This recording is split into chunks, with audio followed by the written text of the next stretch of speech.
Video like जरूर कर लीजिए और ऐसे वीडियो लगातार फ्री में पाने के लिए चैनल को तुरंत सब्सक्राइब कर लीजिए और बेल आइकन को जरूर टैप कर लीजिए ताकि आगे भी सारे वीडियो आपको मिलते रहे। यूट्यूब में फॉलो करते हैं तो प्लीज ये वाला फ्री टेलीग्राम चैनल जरूर ज्वाइन कर लीजिएगा। सारे नोटिफिकेशन सारे अपडेट यहीं पे आते हैं, ध्यान रखिए।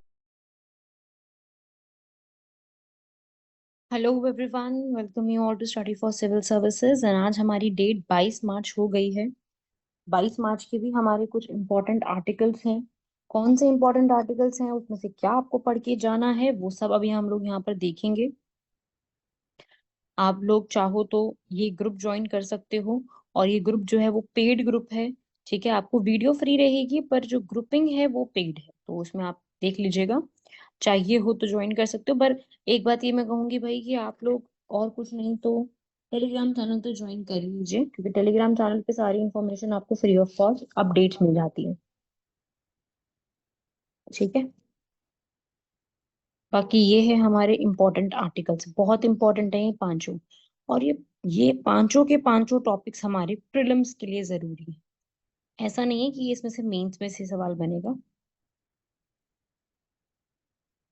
तो ये आपका प्रॉपरली प्रीलिम्स के लिए जरूरी रहेगा, तो आप सभी लोग इसको प्रीलिम्स के रिस्पेक्ट में यहाँ पर याद रखिएगा। जैसे पहला है एचडीआई की रिपोर्ट पढ़ेंगे हम लोग और भूटान का गेलफू प्रोजेक्ट पढ़ेंगे। डिफेंस मिनिस्ट्री के बारे में, भूटान और इंडिया के रिलेशन, क्योंकि ये प्रोजेक्ट पढ़ रहे हैं तो ईएफटीए न्यू टीईपीए, ये सब कुछ पढ़ेंगे अभी।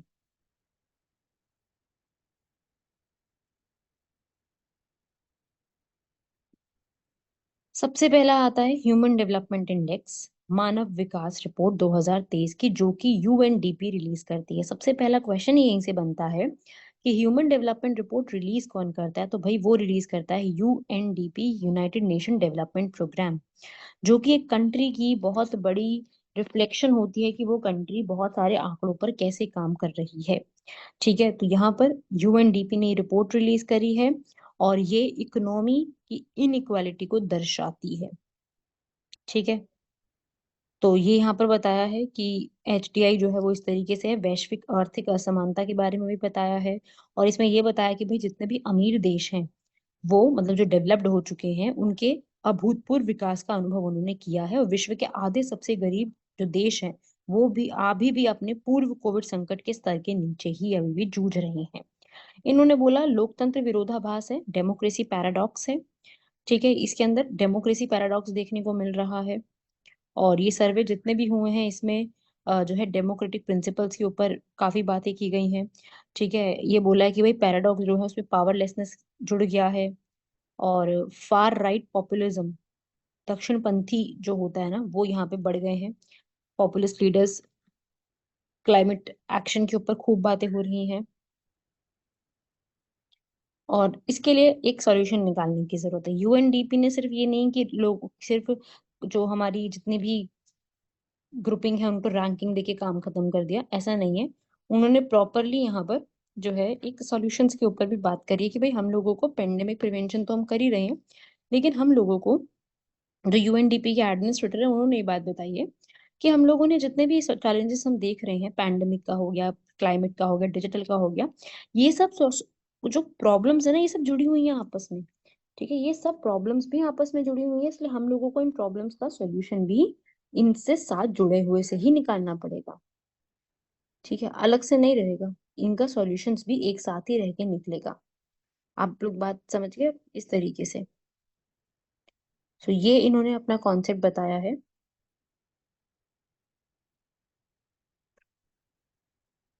बाकी और रिपोर्ट की फाइंडिंग्स को भी देख लेते हैं। ह्यूमन डेवलपमेंट गैप बताया है इन्होंने। इन्होंने बताया है ह्यूमन डेवलपमेंट के मामले में स्विट्जरलैंड, नॉर्वे, आइसलैंड टॉप में है, जबकि जो अफ्रीकन रिपब्लिक है, साउथ सुडान है, सोमालिया, ये तो बहुत ही पीछे चल रहे हैं।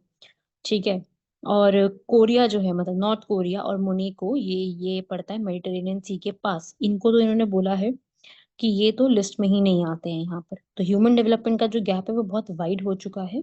कई कई जगह पे काफी ज्यादा ये वाइड भी प्रोग्राम बन चुका है, तो वो वाइडनिंग जो यहाँ पर उनको देखने को मिली है। ठीक है, ये सब कुछ उन्होंने वहां पर एक्सप्लेन करा है अपने तरीके से। बाकी देखो, इन्होंने ये तो इन्होंने अपना बोला ही, साथ ही साथ उन्होंने यहाँ पर जो है इंडिया के बारे में भी क्या क्या बताया वो भी हम लोग यहाँ पर देखेंगे कि इन्होंने इंडिया के बारे में एक्सप्लेनेशन अपनी क्या रखी है। तो देखो भाई, इंडिया के बारे में इनका ऐसा कहना है कि इंडिया की जो वैल्यू है वो बढ़ी है 2022 से। हाँ, रैंक हम लोगों की 134 हो गई है। ठीक है, इंप्रूवमेंट हुई है यहाँ पर। हर एक इंडिकेटर्स में कहीं ना कहीं लेवल पे इंप्रूवमेंट हुई है, ऐसा इनका कहना है। ठीक है, हर एक लेवल पे कहीं ना कहीं इंप्रूवमेंट देखने को मिल रही है। चाहे हमारी एजुकेशन हो, नेशनल इनकम हो, लाइफ एक्सपेक्टेंसी जो होती है ना, वो भी यहाँ पर इम्प्रूवमेंट हुई है हेल्थ केयर और लिविंग कंडीशंस में। और जो एजुकेशन है यहाँ पर, वो पहले से ज्यादा इंक्रीज हुई है। मतलब कि जो स्कूलिंग के ईयर होते हैं ना, स्कूली शिक्षा के जो अपेक्षित वर्ष होते हैं वो 12.6 पहुंच गए हैं, और mean years of schooling 6.57। Per capita gender inequality सब में कुछ ना कुछ इंप्रूवमेंट देखने को मिला है, और उन्होंने यही सजेशन दिए इंडिया को कि आप सभी लोग विमेन लेड डेवलपमेंट पे सबसे ज्यादा ध्यान दें। वो हो भी रहा है, मैं मना नहीं करूंगी इस फैक्ट को। भाई जो है ऐसी डेवलपमेंट हो जो कि महिलाओं से आगे बढ़े, तो महिलाएं को आगे बढ़ाने की जरूरत है। और डिजिटल पब्लिक गुड्स को प्रमोट करके open source software, open data, AI models, open standards, inclusivity, inclusivity का मतलब होता है समावेशी होना, ये सब इम्प्रूव करें। अपना मतलब वही डिजिटल इंफ्रास्ट्रक्चर को इम्प्रूवमेंट करते हुए उस पर रेगुलेशंस भी रखें। ऐसा नहीं कि डिजिटली कुछ भी पब्लिक गुड्स में यूज हो रहा है और उस पर कोई प्रिवेसी नहीं है, उस पर कोई रेगुलेशंस नहीं है, वो तो नहीं चलेगा। ठीक है, social services, development goals, climate change, वही सेम पॉइंट्स, एग्जैक्टली वही सेम चीजें हैं जो आप हमेशा से मेरी वीडियोस में सुनते आए हो, क्योंकि ये सब का सॉल्यूशन ही सिर्फ यही है। ठीक है, मैं हमेशा अपने जब भी कोई टॉपिक पढ़ाती हूँ उसमें वे फॉरवर्ड या कंक्लूजन जरूर रखती हूँ। तो उस वे फॉरवर्ड में यही पॉइंट्स है, और कोई पॉइंट एक्स्ट्रा ऐड ही नहीं हो सकते, क्योंकि है ही नहीं ना और कुछ। ध्यान किस पे देना है? क्लाइमेट टैकल करना है, सस्टेनेबल डेवलपमेंट टैकल करना है, सोशल सर्विसेज प्रोवाइड करनी है, तो वो सारी चीजें जो है ना, ये सब हमेशा ही जरूरत पड़ेंगी। ठीक है, तो फर्स्ट आर्टिकल आप लोगों को आई थिंक क्लियर हो गया होगा। ऐसे ही हम लोग सेकेंड आर्टिकल पढ़ते हैं, भूटान का गेलेफू प्रोजेक्ट। क्योंकि भूटान इंडिया के साथ में, जो असम के साथ उनका बॉर्डर लगता है, वहां पे गेलेफू में एक हब बनाना चाहते हैं। इसे गेलेफू माइंडफुल सिटी बोला गया है, जो कि भूटान ने बोला है कि हम लोग इस गेलेफू प्रोजेक्ट को बनाएंगे। 1,000 स्क्वायर किलोमीटर का वो पूरा एरिया है जो भूटान के साथ इंडिया का लगता है, असम के रीजन में। तो यहाँ पर पूरा एडमिनिस्ट्रेशन, रेगुलेशन, पूरा मतलब एक आईटी हब बनाएंगे वहां पर। वहां पे IT, education, hospitality, health care, सब चीजों को प्रमोट करते हुए। और यहाँ पर सारी जो है ना, भूटान ने का आइडिया है, और भूटान और इंडिया दोनों मिलके इसको इन्वेस्टमेंट करने वाले हैं। ठीक है, ट्रेडिशनल जो सेंटर्स हैं पहले के, ठीक है, उनसे अलग रहेगा। जैसे बहुत सारी जगह हैं, जैसे दुबई, हांगकांग, सिंगापुर की ऊंची कांच की जो इमारतें हैं, उनकी बजाय वो ऐसा नहीं कि ये दुबई की बड़ी बड़ी ग्लास की बिल्डिंग्स बना देंगे, हांगकांग जैसा डेवलप कर देंगे, वो नहीं। ये सऊदी अरेबिया के नियोम, इंडोनेशिया के नुसंतरा जो उसकी कैपिटल बन गई थी, वहां पे योजनाबद्ध शहरों के कारण ये बनाया जाएगा। ठीक है, ये उस तरीके से डेवलप किया जाएगा। तो हमारा जो एक्ट ईस्ट का एजेंडा है, जिसमें म्यांमार के साथ कनेक्टिविटी, आसियान के साथ कनेक्टिविटी, सब कुछ हम जो करते हैं ना, तो वो हमारा इंप्रूव हो जाएगा, बिकॉज हम लोग एक्ट ईस्ट पे तो ध्यान दे रहे हैं आज के टाइम पे। तो वो सब हमारे यहाँ पर इम्प्रूवमेंट में जाएंगे, नॉर्थ ईस्टर्न में काफी कनेक्टिविटी बढ़ेगी, और इकोनॉमिक प्रमोशन होगा। समझ रहे हो?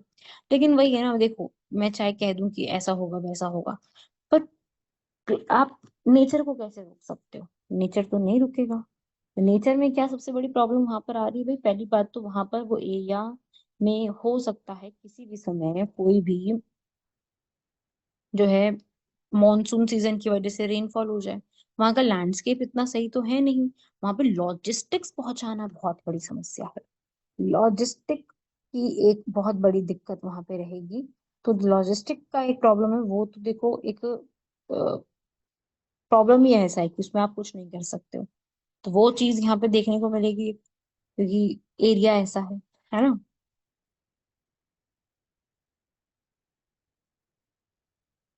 उसके बाद वहां पे वाइल्ड लाइफ और हैबिटेट होते हैं, वो भी वहां पर खूब आपको देखने को मिलेंगे, इस तरीके से वाइल्ड लाइफ हैबिटेट्स वगैरह।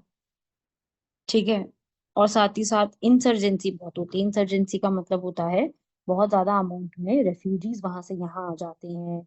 ठीक है, जो कि गलत तरीके से चीजें वहां पे होती हैं। इलीगल माइग्रेंट्स आपको बहुत देखने को मिल जाएंगे वहां पर, है ना। तो ये चीजें वहां पे बहुत रहती हैं। तो ये सब प्रॉब्लम्स है, लैंडलॉक्ड होने की वजह से इंडिया पे डिपेंडेंसी उनकी बढ़ जाएगी। थोड़ा चैलेंजेस जो है ना वो एक सिर्फ नेचुरल बैरियर्स के तरीके से है, ऐसा नहीं कि वहाँ पे प्रोग्रेस हो नहीं सकती है, प्रोग्रेस हो भी सकती है, पर जो बैरियर्स है वो नेचुरल प्रोग्रेस की वजह से आपको देखने को मिलेंगे।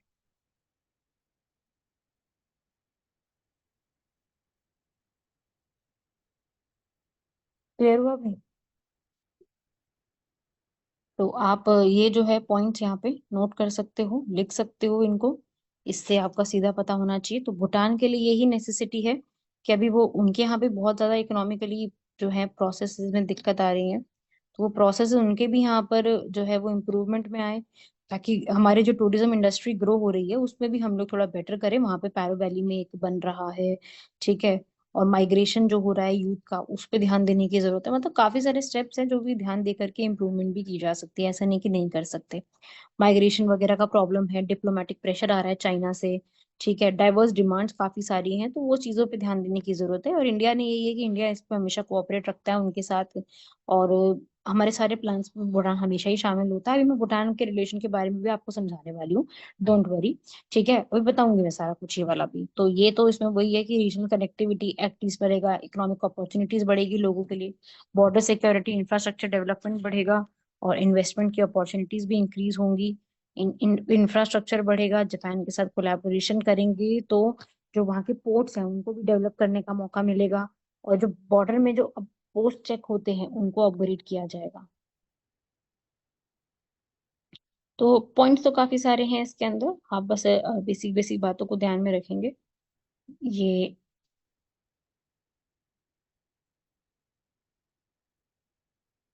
ये मेन मेन पॉइंट्स आप इसको पढ़ सकते हो, ठीक है।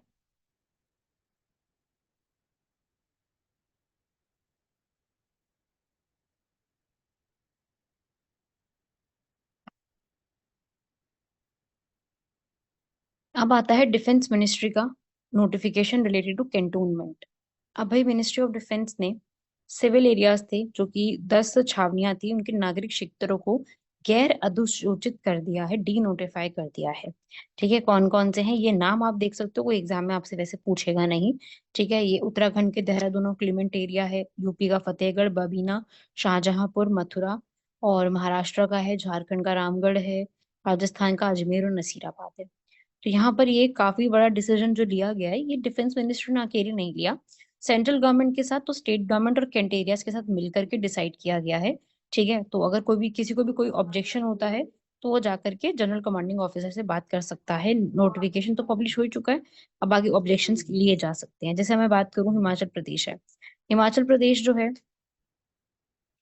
यहाँ पर, हिमाचल प्रदेश में 7 कैंट एरियाज है, डलहौजी, सबाथू, दागशाई, कसौली, बकलोल, जुगोतो, खासियोल। खासियोल के अलावा बाकी जितने भी सिविल एरियाज हैं इनको डी नोटिफाई करने की अभी जरूरत है, ठीक है। तो हिमाचल प्रदेश के अंडर ही आता है, जॉइंट सर्वे किए जाते हैं, जो जो मतलब हिमाचल प्रदेश की जो सरकार है, स्टेट गवर्नमेंट और कैंट बोर्ड के ऑफिशियल वो पूरा यहाँ पर सर्वे करते हैं। कैंट एरियाज आपको पता है ना, जहाँ पे प्रॉपरली डिफेंस का ही सिस्टम रहता है, ठीक है। तो ये मर्जिंग सिविल एरिया, यहाँ पर सरकार कह रही है कि स्टेट गवर्नमेंट ये सोच रही है कि आप सिविल एरिया को नेबरिंग स्टेट म्युनिसिपैलिटी के साथ मर्ज कर दो, ठीक है। तो ये से इसी तरीके से किया जाता है ये चीज। इससे होगा क्या, जब भी आप सिविल एरियाज को छावनियों से नागरिक क्षेत्रों की अधिसूचना रद्द करते हो और राज्य नगर पालिकाओं के साथ उनका एकीकरण करते हो, तो वहां पर एक मौलिक, वहां का जो पूरा प्रशासन है वो चेंज हो जाता है, और तो यहाँ पर सैन्य और नागरिक समुदायों के बीच में जो दूरी होती है वो काफी कम हो जाती है, गवर्नेंस करना आसान हो जाता है, सिविल और मिलिट्री रिलेशंस बेटर होने लग जाते हैं, और साथ ही साथ कल्चरली आप काफी ज्यादा इंटीग्रेट हो जाते हो सबके साथ, है ना। जुड़ने शुरू हो जाते हैं, इंप्रूवमेंट आनी काफी ज्यादा शुरू हो जाती है, ठीक है भाई। तो ये इस तरीके से कल्चरल इंटीग्रेशन है, military and civilian populations improve हो जाती हैं, यूनिटी और शेयर्ड आइडेंटिटी यहाँ पर आपको देखने को मिलेगी सबके साथ में। तो अभी ये रिसेंट हुआ है, तो मैंने थोड़ा सा सोचा कि इसके बारे में आपको बता दूं कि इसके इम्पैक्ट्स क्या होते हैं। कल को ऐसा कोई क्वेश्चन आता है कि इसको बताओ ऐसे में कि क्या इसका इम्पैक्ट बढ़ता है, ऐसा कुछ, तो आपको छोटा सा आइडिया होना चाहिए कि यस ये चीजें पॉसिबल होती हैं कि आप सिविल कैंट एरियाज को मर्ज कर दो उनके साथ, तो ये तो पॉसिबल है, लेकिन वो किस तरीके से इसका इम्पैक्ट पड़ता है, क्या सही रहता है इसका कॉन्सेप्ट, इसको करने से क्या फायदा मिलता है, बस एक मैं वो आपको समझाना चाह रही थी कि इसको करके भी फायदा मिलता है। तो छोटा सा कॉन्सेप्ट था, ज्यादा बड़ा बात नहीं थी, बस एक छोटी सी बात बतानी थी आपको। ऐसे ही हम लोग हमारे आगे के कॉन्सेप्ट बढ़ते हैं, वो आर्टिकल देख लेते हैं। भूटान और इंडिया, मैंने बताया था ना, अभी भूटान और इंडिया के बारे में पढ़ेंगे। जनवरी में भूटान के जो जनरल इलेक्शंस कंप्लीट हुए हैं, उसके बाद जो प्राइम मिनिस्टर है भूटान के, तेशरिक तोब्गे, वो अभी इंडिया में आए थे। अभी पिछले दिनों वो इंडिया में थे, 4-5 दिनों के लिए। तो अब वो पहली बार आए हैं यहाँ पर, फॉरेन ट्रिप उनकी पहली की थी इंडिया ही। तो ये वहां पर जो आए हैं, उसके बाद हमारे उनके साथ क्या क्या बातें रही हैं। तो भाई टोबगे की विजिट के बाद इंडिया की यूनियन कैबिनेट ने 2 अग्रीमेंट्स यहाँ पर अप्रूव किए हैं, एनर्जी और फूड सेफ्टी के ऊपर। एक agreement Bhutan food and drug authority ने किया है, और एक हमारी एफएसएसएआई ने किया है, ताकि दो कंट्रीज के बीच में जो फूड का ट्रेड है वो कभी ना रुके। तो भूटान की जो फूड एंड ड्रग अथॉरिटी है वो हेल्थ सर्टिफिकेट इशू करेगी, जिसमें वो ये बोलना चाहती है, एफएसएसएआई जो है वो एक्सपोर्ट कर सकती है product from Bhutan to India. ठीक है, हो गया एक तो उससे ईज ऑफ डूइंग बिजनेस हो गया, आसानी से दोनों कंट्रीज एक दूसरे हेल्थ की चीजें शेयर कर सकती हैं। दूसरा किस पे है, एनर्जी के ऊपर। तो सेकंड अग्रीमेंट जो है इंडिया की ब्यूरो ऑफ एनर्जी एफिशिएंसी पे है, और भूटान की डिपार्टमेंट ऑफ एनर्जी पे है, ताकि एनर्जी कंजर्वेशन दोनों कर सके, और इंडिया ये हेल्प करेगा भूटान को। इंडिया जो है वो भूटान को एनर्जी एफिशिएंसी में हेल्प करेगा, वहाँ की जो स्टार लेबलिंग प्रोग्राम जो इंडिया में चल ही रहा है, वो वहां पर डेवलप किया जाएगा, ताकि वहां की क्लाइमेटिक कंडीशंस के हिसाब से हम लोग हेल्प करें। जैसे हम लोगों ने इंडिया में इस चीज को टैकल करा है, चाहे हमने एसी बनाए हैं उसमें ध्यान रखा है, रेफ्रिजरेटर्स में ध्यान रखा है, तो एनर्जी एफिशिएंसी का ध्यान जिन जिन चीजों में हमने यहाँ पे रखा है, ऐसे ही वहां पे भी रखा जाएगा। तो एनर्जी प्रोफेशनल्स यहाँ पर जो है वो तैयार किए जाएंगे, और भूटान के जो एफर्ट्स हैं वो यहाँ पे देखे जाएंगे इस स्टेप को लेकर के। ठीक है, तो ऑफिशियल इनविटेशन था, इसलिए वो वहां पे गए थे। और हमारी जो प्रेसिडेंट है द्रौपदी मुर्मू से भी मिले हैं, फिर उसके बाद प्रधानमंत्री से भी बात करेंगे, एक्सटर्नल अफेयर्स मिनिस्टर से भी बात करेंगे। तो वही है, इंडिया भूटान के रिलेशन हमेशा से बहुत अच्छे रहे हैं। हमेशा उनके साथ हमारे जो है ट्रस्ट, गुडविल और म्यूचुअल अंडरस्टैंडिंग के रिलेशन रहे हैं। और अपनी पार्टनरशिप अपने वेज में डिस्कस करना, कोऑपरेशन इंक्रीज करना हमेशा से बढ़ेगा। भूटान जो है वो लार्जेस्ट शेयर मिलेगा एक्सटर्नल रेट पोर्टफोलियो का, ठीक है, इंडिया की तरफ से। इंडिया के बजट जो आया था 2025-26 के आउटले में, 2000 से ज्यादा का जो अमाउंट है वो भूटान को यहाँ पर प्रोवाइड किया जाएगा। और ये भी देख रहे हैं भाई कि अभी भूटान और चाइना भी आपस में जो है वो कर रहे हैं, भूटान और चाइना भी आपस में जो अपने बॉर्डर डिस्प्यूट्स को सॉल्व कर रहे हैं, वो हम भी यहाँ पे नजर रखेंगे, क्योंकि कल को उनके रिलेशन ज्यादा बढ़िया हो गए तो हम लोगों को फिर से प्रॉब्लम हो जाएगी, है ना। तो इस तरीके से हमें भी यहाँ पर देखना पड़ेगा कि क्या क्या चीजें हैं, कैसे है वो सारी चीजें, एक पूरा रिजल्ट अच्छे से ही यहाँ पे देखा जाएगा। अगला आता है ईएफटीए का न्यू टेपा। ईएफटीए टेपा क्या चीज है, देखो ईएफटीए है इंडिया और यूरोपियन का फ्री ट्रेड अग्रीमेंट, जिसमें उन्होंने टेपा साइन किया। टेपा मतलब क्या होता है, ट्रेड एंड इकोनॉमिक पार्टनरशिप का अग्रीमेंट।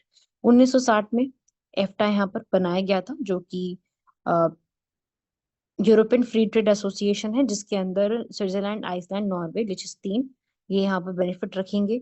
तो अब इंडिया जो है पहली बार फ्री ट्रेड अग्रीमेंट साइन कर रहा है यूरोप के साथ, इतने बड़े इतने 4 कंट्रीज के साथ मिलकर के, स्विट्जरलैंड, आइसलैंड, नॉर्वे और लिechtenstein के साथ।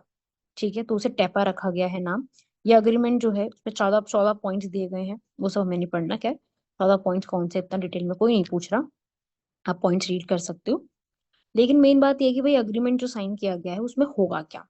देखो भाई, ईएफटीए में ये है कि भाई वो इन्वेस्टमेंट बढ़ाएंगे इंडिया में, आगे आने वाले 15 सालों में $100 बिलियन की इन्वेस्टमेंट बढ़ाएंगे, ताकि इंडिया में 1 मिलियन एम्प्लॉयमेंट जनरेट की जा सके। 92.2% उसके टैरिफ जो है वो यहाँ पर टैरिफ लाइंस पे हमें सब्सिडी देंगे, जिसमें इंडिया की 99.6% गुड्स जो है वो कवर हो जाए, जो हमारे यहाँ से एक्सपोर्ट होने वाले हैं। ठीक है, तो ये चीज है, इंडिया ने ये तो हमें उन्होंने ऑफर कर दिया, ईएफटीए ने, क्या हम ये आपको प्रोवाइड करने वाले हैं। इंडिया क्या ऑफर कर रहा है, इंडिया यहाँ पर कह रहा है कि हम लोग 82.7% आपको टैरिफ में रिडक्शन देंगे, जिससे आपके 95.3% जो एक्सपोर्ट्स हैं वो कवर हो जाएंगे, जिसमें मैक्सिमम गोल्ड है। ठीक है, तो इफेक्टिव ड्यूटी जो गोल्ड की है उस पर कोई टच नहीं कर रहे हैं हम लोग। 105 सब सेक्टर्स पे ध्यान देंगे, जिसमें से जो है स्विट्जरलैंड, नॉर्वे, लिechtenstein, आइसलैंड के ऊपर पॉइंट्स हैं। ठीक है, एक तो ये हो गया। और आईपीआर, इंटेलेक्चुअल प्रॉपर्टी राइट्स के ऊपर ध्यान दिया जाएगा। हमारी जो की स्ट्रेंथ है, IT, business, personal, cultural, sporting, दोनों के आपस में, इसमें हम लोग सर्विसेज इंप्रूव करेंगे दोनों कंट्रीज में, और आईपीआर को जो है और ज्यादा इंप्रूव करने की कोशिश में लगेंगे। तो इंडिया पे भी यही इम्पैक्ट होगा कि भाई हमारा जो एक्सपोर्ट है बहुत ज्यादा इंप्रूव हो जाएगा इन चीजों को देख करके। बिल्कुल होगा, क्यों नहीं होगा, है ना। तो ये पॉइंट्स हैं इसके अंदर, आप पढ़ सकते हो। तो मेक इन इंडिया भी इम्प्रूव होगा, हमारा एक्सपोर्टेशन भी इम्प्रूव होगा। तो ये ईएफटीए खूब ज्यादा साइन किए जा रहे हैं रिसेंट टाइम्स में। वही एक आर्टिकल आपको ईएफटीए के बारे में भी पढ़ना है। मतलब एफटीए तो खूब कर रहे हैं, ये अब यूरोपियन के साथ हुआ है तो ईएफटीए इसका नाम पड़ जाएगा। तो भाई वही है, आपने अगर अपना बायलैटरल रिलेशन अच्छे करने हैं, द्विपक्षीय व्यापार जो है अच्छा करना है, तो सबसे बड़ी बात है कि आप इन रिलेशंस को सुधारो, एजुकेशन, हेल्थ का, टेक्नोलॉजी में इन्वेस्टमेंट करो, डोमेस्टिक इंडस्ट्रीज को प्रमोट करो, आत्मनिर्भर भारत को लेकर के आओ। ठीक है, ट्रेड बैरियर्स को हटाओ। तो वही चीजें हैं यहाँ पर, आप रीड कर सकते हो, वही पॉइंट्स है जो हमेशा हम लोग डिस्कशन में करते ही करते हैं। चलो क्वेश्चन देखिए भाई आज के। क्वेश्चन है सबसे पहला, संगीत नाटक अकादमी। संगीत साहित्य अकेडमी अलग होता है, मैं आपको बता दूं, बच्चों को कंफ्यूजन हो जाती है कि पढ़ रखा है ना संगीत साहित्य अकेडमी अभी, क्योंकि वो अवार्ड दिया गया था लिटरेचर में अभी हाल फिलहाल में। तो पढ़ा था अभी रिसेंटली, तो हो सकता है कई बच्चों के दिमाग में वही एक कॉन्सेप्ट बैठा हुआ हो। तो देखो, ये है संगीत नाटक अकेडमी, नॉट साहित्य। संगीत नाटक अकेडमी नेशनल लेवल की परफॉर्मिंग आर्ट्स की हमारी एक पूरी एक एजेंसी है, 1953 में बनी थी। कब बनी थी? 1953, एसएनए कहते हैं। ये नई दिल्ली में हेडक्वार्टर्स हैं इसके। और 1952 में बनाया गया था, उसके बाद धीरे धीरे करते करते इसको 1953 में बना दिया गया फाइनली। इनॉग्रेशन जो इसकी हुई थी वो 1953 में हुई थी। और पहले इसके चेयरमैन पीवी राजा मन्नार बने थे, डॉक्टर राजेंद्र प्रसाद ने इनको इनॉग्रेशन किया था। और इनका काम क्या होता है? इनका मेन सबसे बड़ा काम होता है हमारी डांस, म्यूजिक, ड्रामा, हमारी कल्चरल हेरिटेज को प्रिजर्व करके रखना, और ये बाकी स्टेट्स के साथ मिलकर भी उनके कल्चर को प्रिजर्व करके रखती है। जैसे इन्होंने मणिपुर में बनाया, मणिपुर डांस एकेडमी बनाया, इन्होंने छाऊ डांस के लिए बनाया जमशेदपुर में, नॉर्थ ईस्ट में बनाया। तो खूब काम करते हैं ऑडियो विजुअल चीजों के ऊपर। ठीक है, आप पढ़ सकते हो। फर्स्ट स्टेटमेंट गलत है ऑब्वियसली, क्योंकि मैंने बताया वो 1952 में बनी थी, उसके वहां पे गलत लिखा हुआ था। ठीक है, एजुकेशन मिनिस्ट्री ठीक है, पर 1952 आएगा, 53 में इसका फाइनल काम शुरू हुआ था। इन्होंने 1952 से ये अवार्ड्स दे रहे हैं जिन्होंने परफॉर्मिंग आर्ट्स की फील्ड में अपना काम किया है। और इसमें सबसे बड़ा अवार्ड होता है SNA fellowship award, academy Ratna award, जो कि परफॉर्मिंग आर्ट्स में हाईएस्ट अवार्ड दिया जाता है। जैसे लिटरेचर में हम कहते हैं ना, ज्ञानपीठ पुरस्कार है सबसे हाईएस्ट अवार्ड, फिर संगीत साहित्य अकेडमी भी है। ऐसे ही परफॉर्मिंग आर्ट्स की लिस्ट में अकेडमी रत्न, एसएनए फेलोशिप प्रोग्राम सबसे बड़ा प्रोग्राम है। क्लियर हुआ? तो ये था हमारा फर्स्ट क्वेश्चन, ये इंपॉर्टेंट फैक्ट्स भी पढ़ने थे। उसके बाद आती है एक और question, living species, living animal species की एक रिपोर्ट है।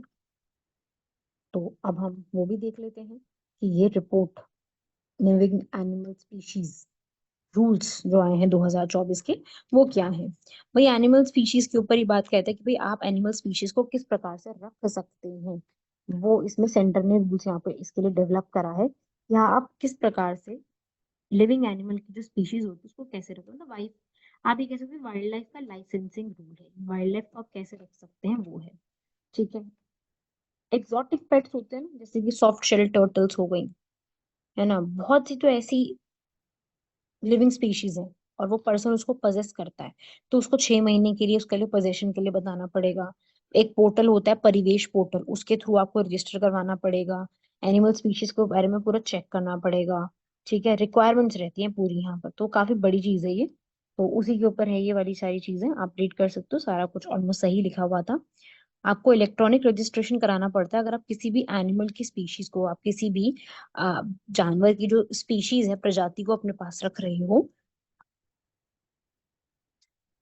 तो आपको क्या करना पड़ेगा, आपको यहाँ पर पूरा बताना होगा इलेक्ट्रॉनिक तरीके से, सरकार को बताना पड़ेगा। अगर आप किसी को, उसका बर्थ है, उसकी डेथ है, उसका ट्रांसफर कर रहे हो कोई भी एनिमल स्पीशीज का, और यहाँ पर जो हमारी, हम लोग जो CITES के अंडर आते हैं, वाइल्ड लाइफ प्रोटेक्शन एक्ट के तहत, पूरे उसके मैंडेटरी के हिसाब से ही पूरा इंडिया में चलता है। ऐसा नहीं कि उसमें कुछ लिखा है यहाँ पे कुछ लिखा है, इन एक्ट के प्रोविजंस के अकॉर्डिंग ही आप पोजेशंस रख सकते हो। और यहाँ पर बर्थ ऑफ ऑफस्प्रिंग जो है, वो 7 डेज के विद इन रिपोर्ट करवा देना चाहिए और जन्म के 45 दिनों के भीतर उन्हें स्थानांतरित जो है वो करना अनिवार्य होगा। तो ये सब स्टेप्स जो है वो बताए गए हैं। कभी भी कोई लिविंग स्पीशीज कोई पर्सन पजेस करता है, तो कोई एनिमल को लिविंग है उसको आप पजेस कर रहे हो, तो आपको ये सब बातों का ध्यान रखना पड़ेगा। ठीक है। आज का मेंस का क्वेश्चन भी संगीत नाटक एकेडमी पे है, क्योंकि मैंने आज ये जो पूछा है वो यही है कि हमारे परफॉर्मिंग आर्ट्स में किस प्रकार से हमें हेल्प करता है। हमारे परफॉर्मिंग आर्ट्स में जो हमारा संगीत नाटक एकेडमी है, ये कैसे हेल्प करता है। और हमारे, जैसे आप बताओगे इसके अंदर कि हमारे इंडिया का कल्चर इतना डाइवर्स है, अब डाइवर्स कल्चर होने की वजह से बहुत सारे चेंजेस आते हैं। तो वही आप लोगों को यहाँ पे भी समझाना है कि डाइवर्स कल्चर की वजह से चेंजेस आते हैं, वो चेंजेस की वजह से हमें ये सब चीजें देखने को मिलती हैं।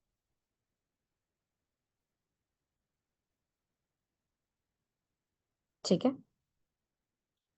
तो आप ये रीड कर सकते हो।